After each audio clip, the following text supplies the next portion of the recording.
କିଛି ଦିନ ଅନ୍ତର ପରେ କାଳବୈଶାଖୀ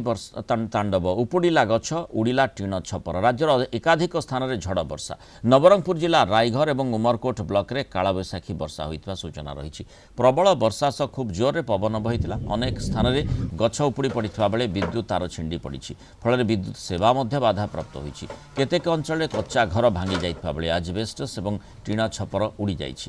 ରାଇଘର ବ୍ଲକ କୁମୁଲି ଅଞ୍ଚଳରେ ବ୍ୟାପକ ଚାଷ ଜମି ମଧ୍ୟ କ୍ଷତିଗ୍ରସ୍ତ ହୋଇଥିବା କୁହାଯାଇଛି ସେପଟେ କୋରାପୁଟ ଲମତାପୁଟ ବ୍ଲକରେ କାଳବୈଶାଖୀର ତାଣ୍ଡବ ବିଭିନ୍ନ ସ୍ଥାନରେ ଗଛ ପଡ଼ି ରାସ୍ତା ଅବରୋଧ ହୋଇଛି ଗଛ ପଡ଼ି ଘର ଭାଙ୍ଗି ଯାଇଥିବା ବି ଦେଖିବାକୁ ମିଳିଛି ଘଣ୍ଟାଏ ବର୍ଷାରେ ଜନଜୀବନ ଅସ୍ତବ୍ୟସ୍ତ ହୋଇଯାଇଛି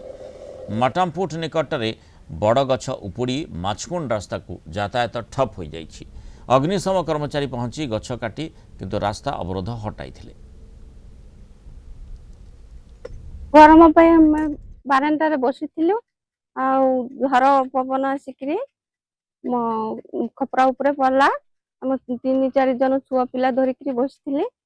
ଟିକେ ପାଇ ବଞ୍ଚିଗଲି ଆମ୍ବ ଗଛ ପୋଡ଼ିକି ମୋ ଘର ଭାଙ୍ଗିଗଲା ସେଥିପାଇଁ ସରକାରଙ୍କ ପାଖକୁ ମୁଁ କିଛି ସାହାଯ୍ୟ ମାଗୁଛି।